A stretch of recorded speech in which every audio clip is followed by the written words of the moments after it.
Good morning, everyone, and welcome to this morning's study. We're going to, of course, open with a word of prayer. So let's begin. Dear Father in heaven, we are thankful that we once again can come together to study. And we know, Lord, that there's many things in this world that cause confusion. We ask, Lord, that we can line our hearts with yours, our goals and ambitions with your kingdom. We can be fully committed to the work that you've given us to do. We invite your Holy Spirit to speak to us, to instruct us, and to strengthen us, that we can reveal your character to others. So be with us now in this study, we pray in Jesus' name. Amen. Okay, well, good morning again. Now, yesterday we had an interesting study dealing with the 25th day of the sixth month, and then also trying to understand the role of the Day of Atonement in the time of Ezra and Nehemiah. So we were corrected on Thursday by the Spirit of Prophecy in that Ellen White says that they observed the Day of Atonement in 444 BC. And I had, because of the silence of the Bible, read into the scriptures something that wasn't there. That is, I thought, I read in there that there wasn't something there that was, I guess, because they don't mention the Day of Atonement, and they don't mention the Day of Atonement in Ezra. But if they kept it in the time of Nehemiah, they must have kept it in the time of Ezra, and that puzzled me too when we dealt with Ezra, that they just don't mention the Day of Atonement. And we also noted that Daniel obviously did not observe the Passover in those 21 days where he's eating no pleasant bread, and he's praying. So he's obviously not observing the Passover. We know that Ezra's traveling during the Passover season, and particularly what they do, whether they acknowledge the day in some way, doesn't really say. They do have the temple in that time, but my understanding that the Passover being moved to the temple is something that didn't happen until much later. And even then, there's a lot of evidence that people did not have their Passover lamb slain at the temple, even though, there's testimony that was done. But I've looked at the logistics of how many lambs they would have to slay and all this type of thing. It seems that either there's an exaggeration or, something that doesn't fit. Anyway, that's a whole other topic. But the fact that we have, the Passover mentioned in the time of Darius after they dedicate the temple the second time. So we know that they're keeping the Passover then, and Ezra's going to be, whatever it is, 59 years later. And yet, he's definitely not in Jerusalem keeping the Passover, because he doesn't get Jerusalem until the first day of the fifth month. So there are some things that we've not really addressed, we haven't really thought about. And so we're going to have to think about them and try to figure out what they mean. So that's the one thing, why the silence about the Day of Atonement? And then we have this 25th day of the sixth month. Now, we noted that it's going to be on 52 days after the fifth day of the fourth month that you're going to have this 25th day of the sixth month. But we note that there is this, and at midnight there was a cry made, behold, the bridegroom cometh, go ye out to meet him, is Matthew 25, verse 6. And then we noted also that Stephen did, that the 20th day of the ninth month, at least I think it was Stephen, maybe it was somebody else, that the 20th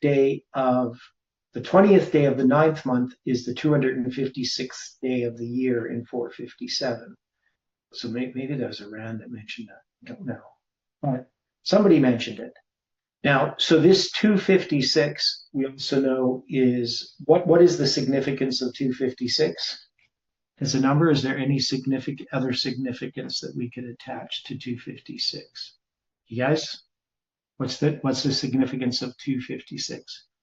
And Iran knows. The 2 and 2 are 4. 4 and 4 are 8. 8 and 8 are 16, 16 and 16 are 32, 32 and 32 is 64, 64 and 64 is 128, and 128 is 256. So that is 2 to the power of what? Right? 2 to the power of 8. Okay, 2 to the power of 8. Okay, thanks, Aaron. Now, is that significant? 2 to the power of 8. Does that tell us anything about this 26th day or 25th day of the 6th month? Matthew 25:6, midnight, the midnight cry. The study that Stephen did dealing with the Boston Tabernacle and the midnight. Is this telling us anything? I mean, 8's the number of the resurrection. I mean, we could just say, 256 is an interesting number. Anything more about the 256? Just, before we move on from that. That the 256th day of the year is the 20th day of the 9th month in 457, I think would be significant. I mean, we also noted that it was on June 25th that we actually looked at the 256 for the first time, the 25th day of the 6th month. So that might be, maybe not was that the first time? Anyway, we dealt with it then. So there's some significance there. So we got to keep that in mind. Let's go back to Nehemiah. Okay, so in Nehemiah, we had dealt with this, the 24th day of the 7th month. So that is, they're going to have the first day of the 7th month. They're going to observe Rosh Hashanah. They're going to come back. Let me see here how it work. Is he's going to send them home.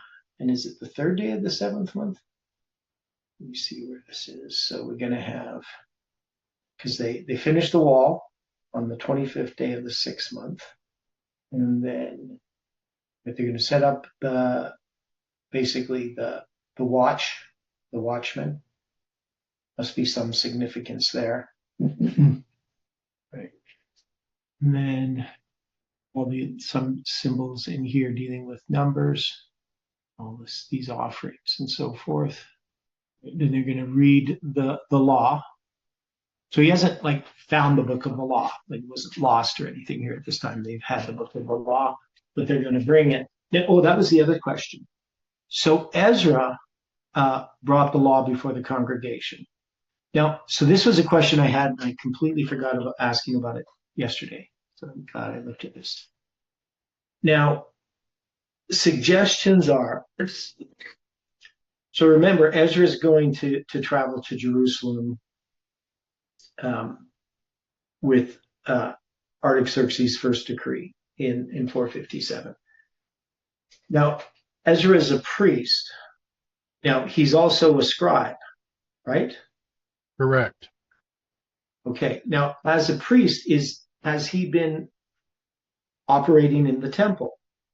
Like what is his role? And, some of the stuff I read, people have this idea that Ezra and maybe even Nehemiah at times returned back to the roles that they had in Babylon and in Persia, I guess. Now, so some people suggest that, Ezra shows up for this celebration in the fall, that he wasn't there the whole time, since he arrived back in 457. Anybody know anything about that? All right. You're wanting to establish that he was a priest, but we don't know if he was of the priestly family that would work within the temple, or if he was of the priestly family that comprised the Levites. Yeah, and whether he was, there's the courses, the different courses that they have that work of those that worked within the temple. Yes, I agree. Yeah. So we don't know those details about him as far as from what I've read. Now I realize I probably missed lots of stuff that I don't notice, but he's going to be the one that's going to. It says he brings the book of the law of Moses, which the Lord had commanded to Israel. So particularly from where, why is he doing this? And it's going to be on the first day of the seventh month. So he's there for Rosh Hashanah. Has he been there the whole time, or does he just show up at this time of year? You know, like there's just things we don't know, right? At least I don't know them. But some people seem to imply that he isn't there the whole time, that he goes back to his work. And same with Nehemiah, that he goes back because he's the cupbearer of the king. So he goes back to that job at some point, which I guess you don't have to live in Jerusalem, but you do need to be there for the feasts, because we know that there's these feasts that they're supposed to go to every time in the year. But obviously, if you're in Babylon, such as Ezra was, and he's traveling during the Passover, he's not in Jerusalem for the feast of the Passover in 457. He will get there for the fall feasts. So there's just these things we've never, at least I haven't thought about. Right? Exactly what's happening at this time as far as their responsibilities toward the sanctuary. So we know what God had set up originally with Moses. Obviously, that's not really followed through the history of Israel. Right? I mean, the Sabbatical rest of the land isn't going to be followed, right? The Jubilees are not going to be followed. It seems that there's sort of this sporadic, we'll call it church attendance, even by those that, are God's people and prophets and so forth, that they don't seem to be in Jerusalem when they should be, right? So I don't know. What do we make of this? It's not something that we've discussed before. I mean, maybe we'll find something in the spirit of prophecy through that as far as what she says about it. There's lots here that we have to consider that we've never considered, right? Now, as far as the time, he's going to be reading. Ezra's going to be reading for about 6 hours, roughly, and that is there's reading and also instruction going on, right? There's a question about how long would it take to read it. I think 6 hours to me seems like a long time, because Alexander Scorby. See if I can find this. So Alexander Scorby was an English actor who the Bible, the King James, and the Revised Standard Version in a recording back in, I believe it was the 60s or something like that. But it's my favorite reading. Now, of course, if they're reading the book of the law, it doesn't really tell us if they're going, are they reading everything from Genesis to the end of Deuteronomy? So let me see here. So I guess it does take a long time. So to read it, I don't think they could read in 6 hours based on what I've looked at.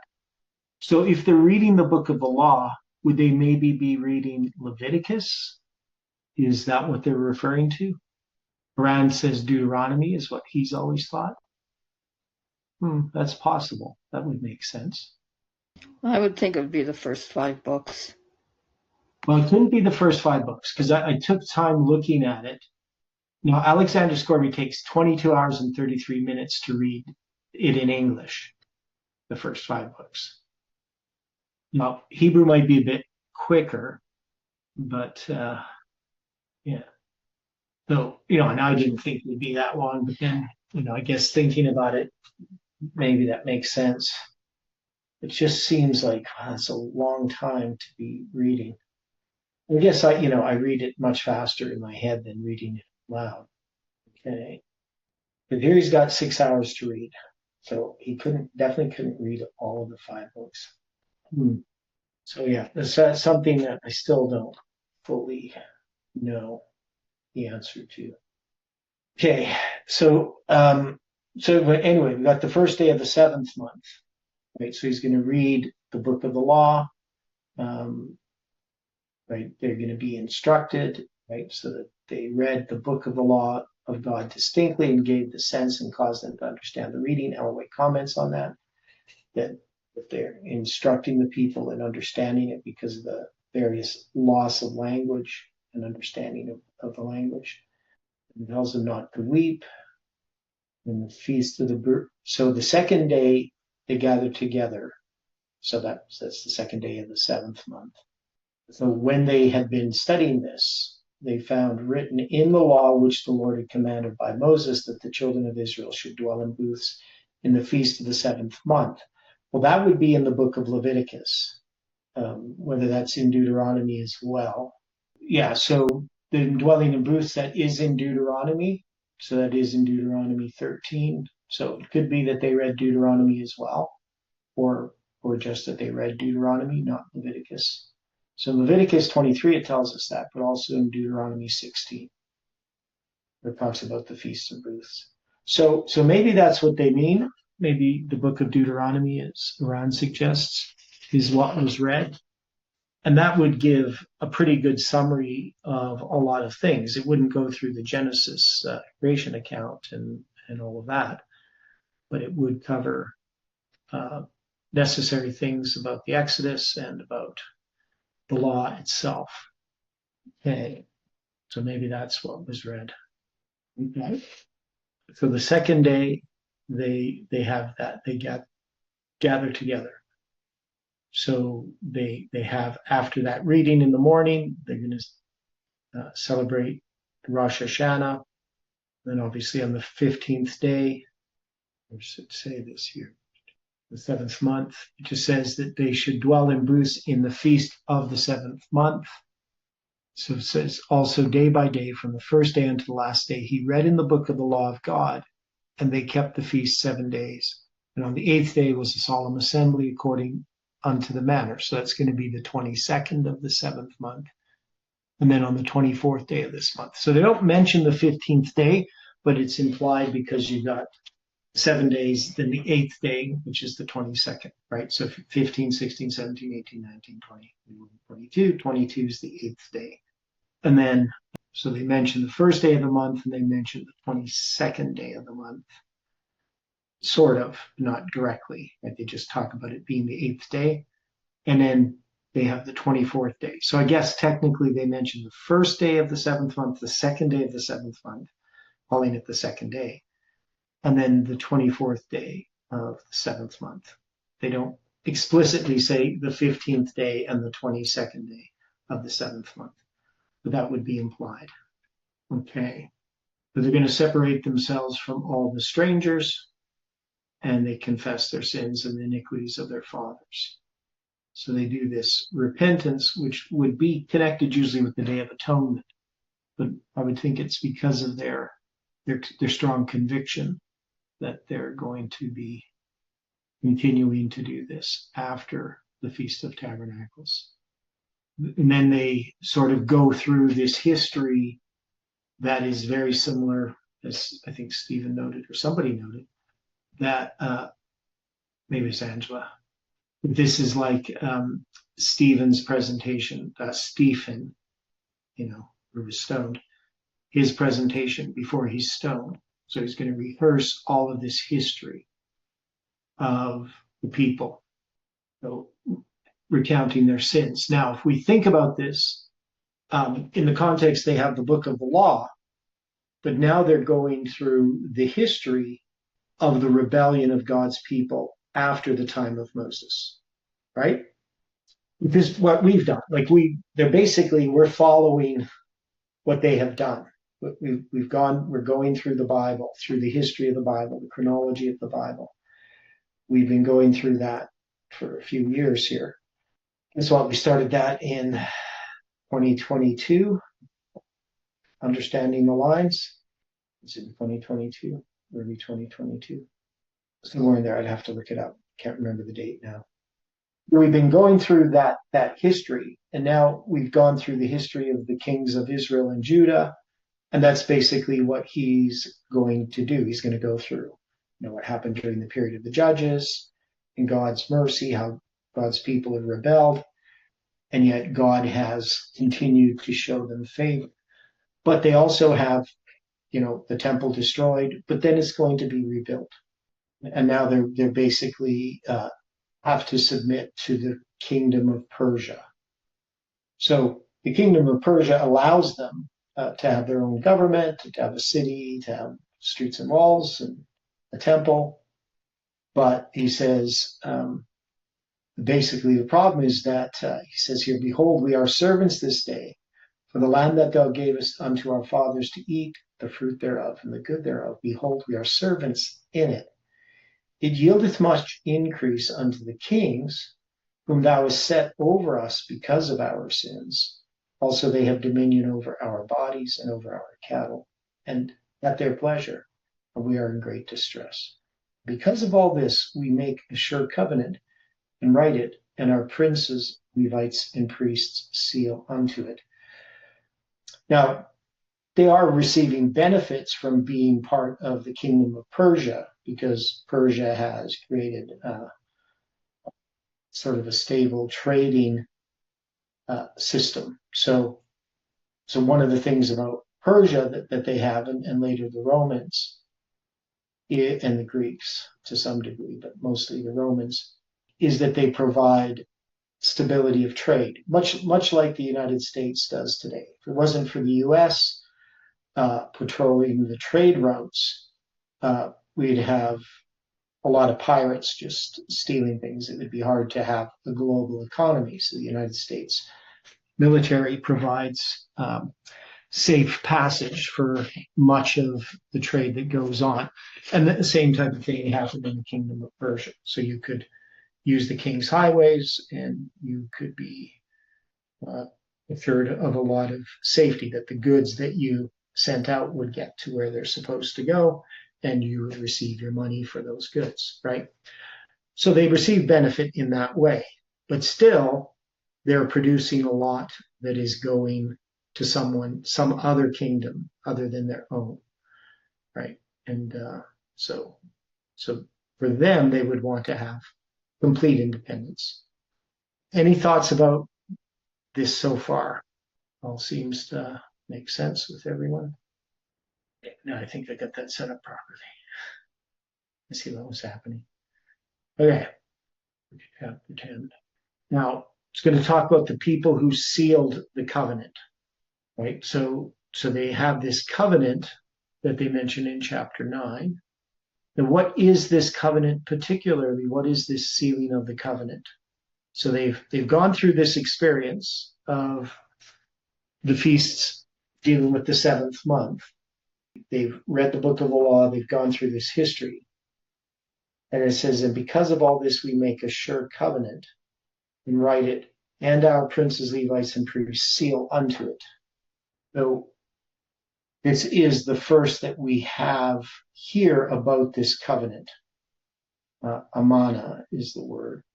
So it's going to be in chapter 10 that we have this sealed. But what is this covenant? What are they doing here? Like something that I'm not particularly sure that I know. Now those that sealed, and when we look at sealed, we got the chatam, which means to close up, and then which is just to close up above, over. So they're closing up over something. It's going to mention all their names: Nehemiah, the Tershata, the son of Halakah, and Zidkah. Zitja. I don't know how you say it. Now that word there, Tzidak, is based upon what it means. The Lord is the righteousness of Yah. So that's like righteousness. So how's that done? That's Zedekiah, right? So that's what I thought. Zedekiah 6667. So it's just the way that they wrote it here in the King James. Doesn't look like Zedekiah. That's Zedekiah. So we got Malachiah, Hakaliah, Zedekiah, and all these different names, right? So some of these names we've looked through already.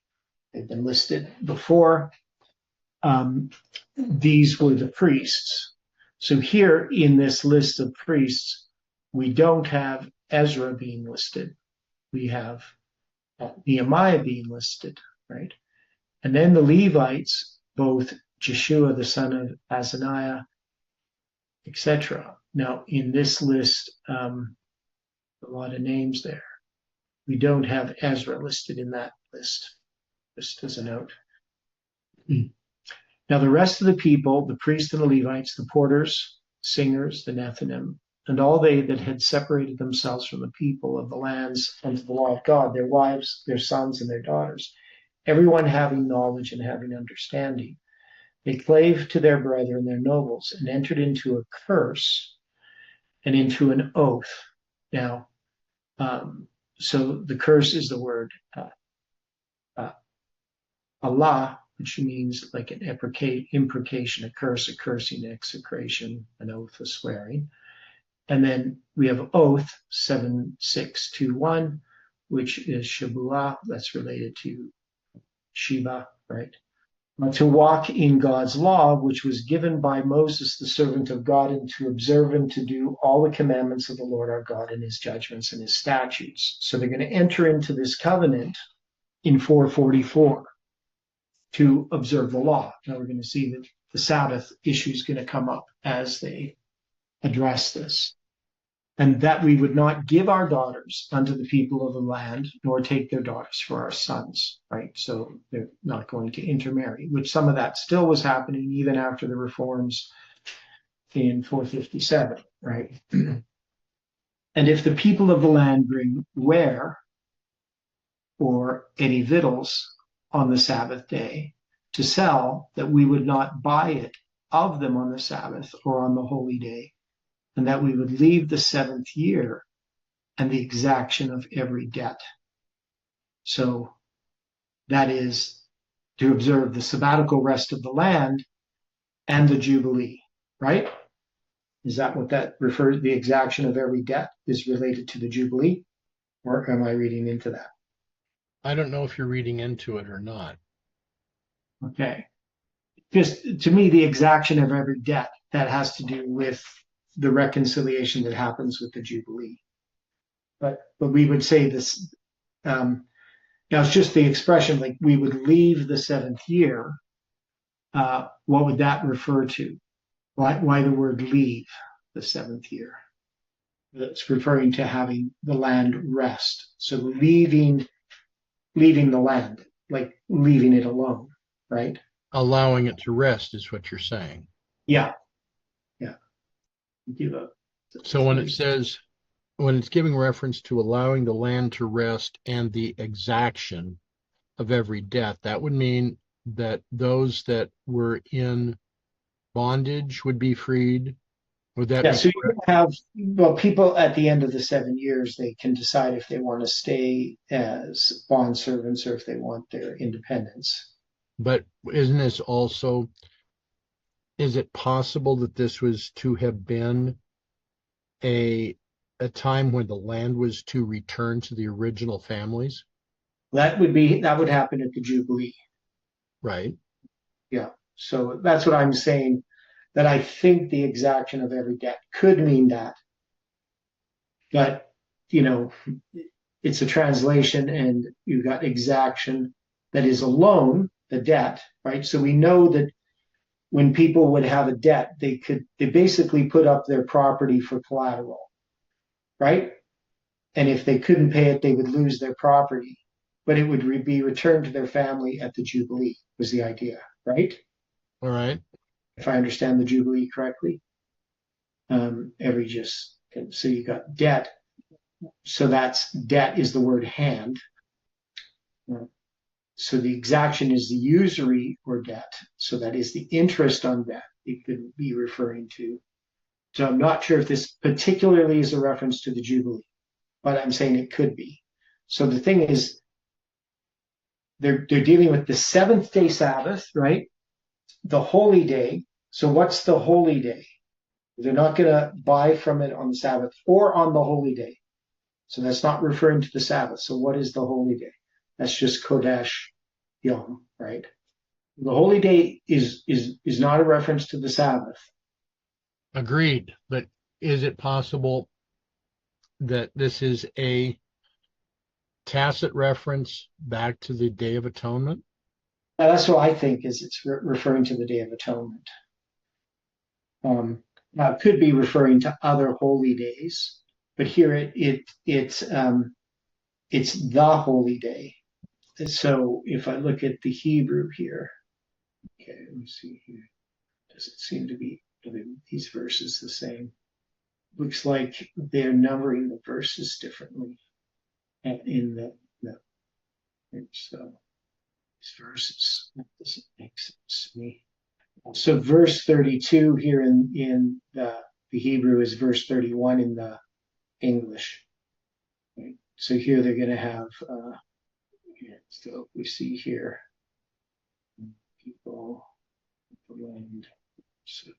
So verse 31 is verse 32. Okay. Yeah, so if the people of the land bring any of their daughters, so they bring their daughters, people of the land, bring food, this different stuff here. Buy. So I think this had kind of overlapped. That's what it is. Okay, so this is verse.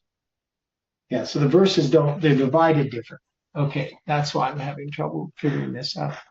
The Sabbath, the day of the Sabbath, and in the holy day. Okay, there you got holy, and the days. So here in the Hebrew, it pluralizes. Oh, does it? No, it doesn't. It just says in the day. So it's not plural, and then Kodesh is just Kodesh. Yeah, it's just weird how they got these verses lined up from the King James. And the word order is quite different. Okay, just because they have to put it into English. So it'd be the holy day, right? So some specific holy day. So I would think that would refer to the Day of Atonement. So we got the seventh day Sabbath, the seventh month Sabbath, the seventh year Sabbath, and the seventh of 7 years Sabbath. Does that make sense to people? That they're dealing with seventh day, the seventh month, the seventh year, and the seventh of the 7th years, right? The 49 years. Do people agree with me that that's the breakdown of Nehemiah 10:31? That could be logical. Okay, so yeah, well, it's definitely logical, but and I don't think we're really reading into it. I think it's just we're just paying attention because that must be so the holy day definitely would refer to the Day of Atonement. That would be considered the most holy day of the year. There's other feasts that are important, but it's the only other one that's actually called the Sabbath, even though people try to think that all of these Sabbaths, all of these different rests, but when you look at like the Hebrew, it applies there, like the seventh day Sabbath is the only one called the Sabbath, but the Day of Atonement is also called a Sabbath. And you don't see that anywhere else, other than just in a general sense of rest days or feasts as being Sabbaths. But specifically, that would be the Day of Atonement. Okay, so they're making this covenant that they're not going to buy anything on the Sabbath, that they're going to observe the sabbatical rest of the land and the Jubilee cycle.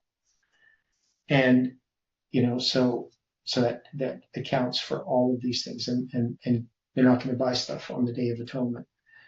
Also, we made ordinances for us to charge ourselves yearly with the third part of a shekel for the service of the house of our God.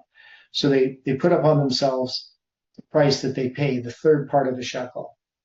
Now, this would be, I think, the priests, but I'm not certain who particularly is, whether every person would pay a third part of a shekel, but somebody's paying that anyway. for the showbread and for the continual meat offering and for the continual burnt offering of the Sabbaths of the new moons for the set feasts and for the holy things and for the sin offerings to make an atonement for Israel and for all the work of the house of our God. So here, the showbread, the continual meat offering, continual burnt offering of the Sabbaths of the new moons and the set feasts for the holy things. And so they're particularly laying out that they're going to be observing all of these things that God has laid out in his law, right? So that would include, of course, the Day of Atonement and anything else. And we cast lots among the priests, the Levites, and the people for the wood offering to bring it into the house of our God, after the houses of our fathers at times, appointed year by year, to burn upon the altar of the Lord our God, as it is written in the law. So Angela notes Numbers 18, verse 26. If I read that quickly, I read it correctly. I read it quickly. And speak unto the Levites and say to them, when you take of the children of Israel the tithes which I have given you from them for your inheritance, that ye shall offer up and heave offering of it for the Lord, even a tenth part of the tithe. So they give a tithe of the tithe. And we had a little bit of discussion before this study regarding Conrad Vine doing some presentation dealing with the tithe. That White says is probably going to be controversial as it goes viral. But and I'm not really sure why people are listening to Conrad Vine or anything. I've never really listened to him. But Adventism really gets caught up in that kind of stuff. So the third part of the shekel for the service of the house of our God, for the showbread. So all of these different things are going to be observed. And then they cast lots among the priests and the Levites regarding the wood. Right? So I would think that just means as far as when it's going to be brought, who's going to bring it at different times. So at times appointed year by year to burn upon the altar of the Lord. And to bring the first fruits of our ground and the first fruits of all the fruit of all the trees year by year unto the house of the Lord. Also the firstborn of our sons and of our cattle, as it is written in the law, and the firstlings of our herds and of our flocks, to bring the house of our God unto the priests that minister in the house of our God, and that we should bring the first fruits of our dough and of our offerings, and the fruit of all manner of trees, and of wine and of oil unto the priests, and to the chambers of the house of our God, and the tithes of our ground unto the Levites, that the same Levites might have the tithes in all the cities of our tillage. And the priest and the son of Aaron shall be with the Levites, and the priest, the son of Aaron, shall be with the Levites. And when the Levites take tithes, and the Levites shall bring up the tithe of the tithes into the house of our God, to the chambers, into the treasure house. So when the Levites take up the tithes and then bring these tithes and the tithe of the tithes, they're going to be there. I'm sure particularly what it means they shall be with the Levites. There's always to be a priest with the Levites at such times, to take notice that what quantity they receive, that they might not be under any temptation or lie under any suspicion of defrauding the priests of their due, who were to have a part in the tithes, as follows. It's like when the church takes up tithes and offerings, you have two deacons there. Keep people honest, I guess, not to provide a temptation for somebody who may be in a situation where that could be tempting, I guess. Okay, and for the children of Israel, the children of Levi shall bring the offering of the corn, the new wine, the oil unto the chambers where the vessels of the sanctuary, and the priests that minister, and the porters and the singers, and we will not forsake the house of our God. So they're setting up that the sanctuary will be cared for, that the services will be provided for. Now, when we think about this in the context of, we know this was set up at the beginning, at the Exodus, and that at times they have to renew this commitment. There's going to be times the temple is not cared for, the services of the temple aren't properly cared for. Now, when we think about this as, in the past, like when we think about the Jews and the temple, I don't think we would generally really consider that obligation, what that would mean to the nation of Israel. Yeah, so this is the righteous constitution being implemented. Yeah, so anyway, commenting on this, so we have the Exodus, then we have the time of the judges, and we're going to have a judge come in. It doesn't seem that they are, definitely they're not constantly following the counsel on how that temple is to be cared for, how the sanctuary is to be cared for. So at times the sanctuary is neglected, right? Sometimes it's used as a place for worshiping idols, right? So idols come into the sanctuary. So here in this history of these decrees, the temple had been destroyed. And then there's this progression of rebuilding the temple, establishing the service of the sanctuary. And that's going to occur, gradually.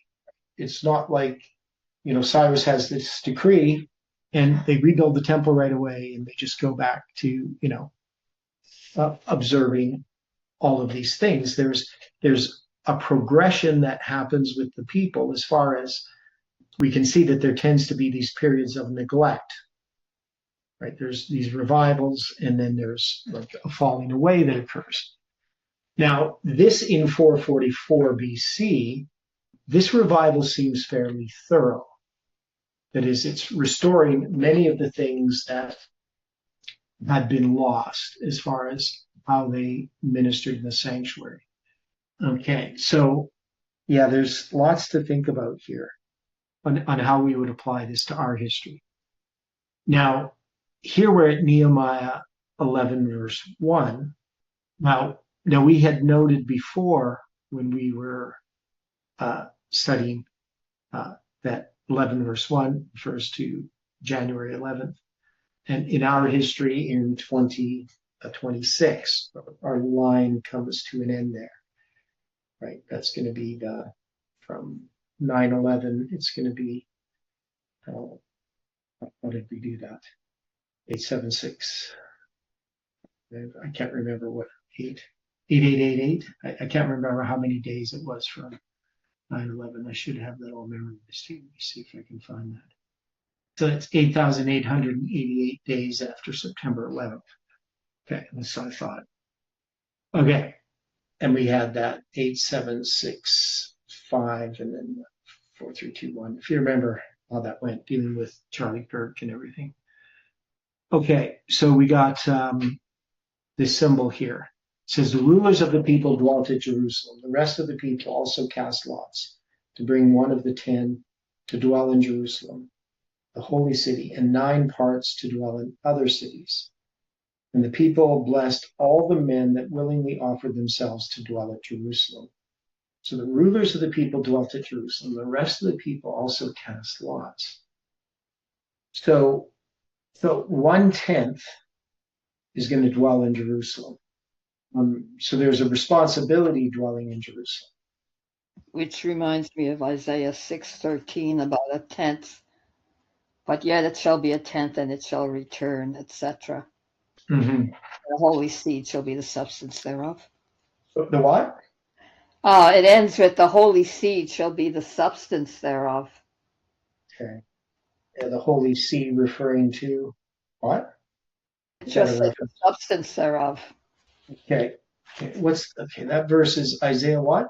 6:13. 6:13. Yet in it shall be a tenth, and it shall return and shall be eaten as a teal tree and as an oak, whose substance is in them when they cast their leaves. So the holy seed shall be the substance thereof. Now, usually the holy seed, would that not refer to Christ? Yeah, I would think so. Okay. Something to think about. So you got the 10th, right? Remnant. People blessed all the men that willingly offered themselves. Now, it says that willingly offered themselves is one Hebrew word, adah, volunteered to give freely. So, dwell at Jerusalem. Okay. These are the chief of the province that dwelt in Jerusalem. But in the cities of Judah dwelt everyone in his possession in their cities, to wit, Israel, the priests and the Levites and the Nethinim and the children of Solomon's servants. And at Jerusalem dwelt certain of the children of Judah and of the children of Benjamin. Of the children of Judah, Athaiah, the son of Uzziah, and the son of Zechariah, the son of Amariah, the son of Shephatiah, the son of Mahaliel, the children of Perez. Mesa, the son of Barak, the son of Bohozeh,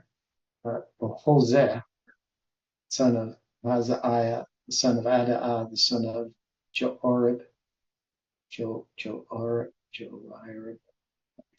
son of Zechariah, the son of Shalomai. All the sons of Perez that dwelt at Jerusalem were 468 valiant men.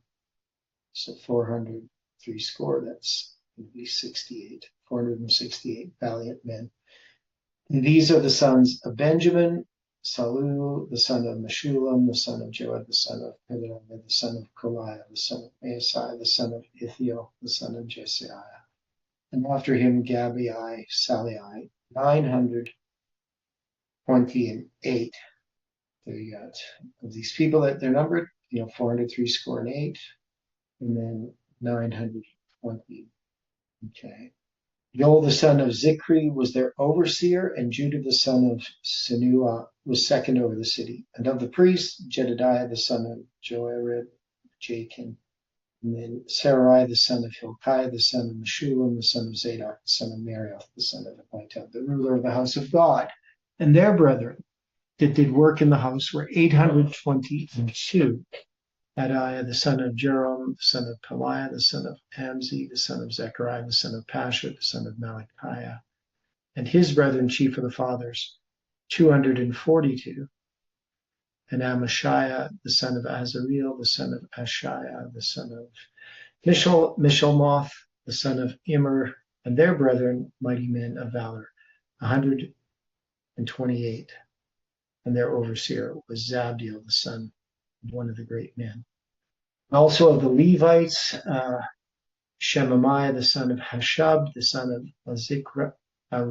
Azrikam, the son of Hashabiah, the son of Bani, and Shabbathai and Jozabad. The chief of the Levites had the oversight of the outward business of the house of God. And Mattenai, the son of Micah, and the son of Zabdi, and the son of Asaph, was the principal to begin the thanksgiving and prayer. And Bakbukia, the second among his brethren, and Abda, the son of Shemua, the son of Galal, the son of Jeduthun. All the Levites in the holy city were 284. Moreover, the porters, Akub and Talmon and their brethren, and kept the gates for the 172. And the residue of Israel of the priests and Levites were in all the cities of Judah, everyone in his inheritance. But the Nethinim dwelt in Ophel, and Ziha and Gizpah were over the Nethinim. And the overseers also of the Levites at Jerusalem was Uzzi, the son of Bani, the son of Hashabiah, the son of Mattaniah, the son of Micah, of the sons of Asaph. And the singers were over the business of the house of God. For it was the king's commandment concerning them that a certain portion should be for the singers' due for every day. And Pethahiah, the son of Meshezabeel, of the children of Zerah, the son of Judah, was at the king's hand in all matters concerning the people. Okay, now they're going to deal with the villages outside of Jerusalem. Just the different names of these people. They dwelt from Beersheba even unto the valley of Hinnom. This one, which is interesting. And the children also of Benjamin from Geba dwelt in Michmash and Aiah and Bethel and in their villages. So you're going to be dealing with like the southern area of Israel. So we know that when they return, they're not going to get all of what we would call Israel, right? You're going to have some of this, what we would They have Judah as their territory, and they have some of the northern kingdom, which is the southern part of the northern kingdom, it seems like, at least at this time. So they are going to repopulate some of the area that was northern Israel, and probably over time, more of it. Okay, now the numbers that they have here, if there's not going to give me a list of numbers in any way that's easy to read. Okay, I guess you just this section. Of the Benjamites, there were 2 heads of houses, Salu, and after him Gabai, Salai, with 928 fathers of families. The chief was Joel, the son of Zechariah. So when they're dealing with the number, they're dealing with the fathers of these different families. So 928. I just want to add this up. Yeah, and there was a 468 preceding that. Yeah, the 403 score and 8. Yeah, and then there's an 822 and an 128 and a 284 and then a 172. I think I got them all. Okay, so we got the 928 and the 468, and then 822. Yeah. And then 128.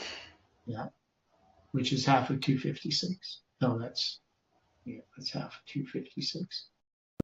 And then 284 and then 172. That's it.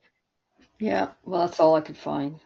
Yeah, so when you add them together, you get, the first 2, you get 1396, and then you add the 822, you get 2218. You add the 128, you get 2346. You add the 284, you get 2630. And then you add the 172, you get 2802. Yeah, that seems to be what we have. If you drop the 0, you have 382, and that's double 191, which is scrambled 911. Okay, where was this? Oh, I've got 3802. I just dropped the 0, and then I thought of 382, which is double 191, which is the scrambling of 911 or 119. So so we missed the 242. Priests who were heads of the families, verse 13. That makes sense? Did you say that one, Angela, or did you miss that one? Yeah, I missed that one. I just put it in my margin now. Okay, so we got 468 plus 928 gives us 1396. And then we add 822. It gives us 2218. And then we add 242, 2460 plus 128. 2588 plus 284, 2872 plus 172. So 3044. I have to think about that. I don't know any significance in that number offhand. And they're going to go through in chapter 12, the priests and the Levites that went up with Zerubbabel, the son of Shealtiel, and Jeshua, Sariah, Jeremiah, and Ezra. Okay, I'm just going to read what it says here. So we got this chart you can see on the side there dealing with Nehemiah 12, which we're going to have to look at a bit more detail tomorrow. But it says Nehemiah 12 verse 1 contains the title of the first list, Nehemiah 12 verse 1 to 9. These are the priests and the Levites who went up with Zerubbabel and Joshua. It says compare with Ezra 2 verse 1 to 2. So Ezra 2 verse 1 to 2 says, now these are the children of the province that went up out of the captivity of those that had been carried away. Nebuchadnezzar, the king of Babylon, had carried them to Babylon, and came again unto Jerusalem and Judah, everyone unto his city, which came with Zerubbabel, Jeshua, Nehemiah, Sariah, Realiah, Mordecai, Bislin, Mispar, Bigvah, Rehum, Bana, the number of the men of the people of Israel, right? So we're going to look at these lists and the names. They have a convenient chart here. So and see how they analyze this. Then follow Nehemiah 12, verse 1, the names of the priests with the subscription. These are the heads of the priests and of their brethren in the days of Joshua. So the brethren of the priests are the Levites, as being their fellow tribesmen and assistants. 2 and 20 names of such heads are enumerated, and these reappear, but with slight variations attributable to clerical errors as names of priestly houses in Nehemiah 12, verse 12 to 21. Now, of course, they say that they're clerical errors. They may not necessarily be errors as much as, when you refer to somebody's name, they might have more than one name.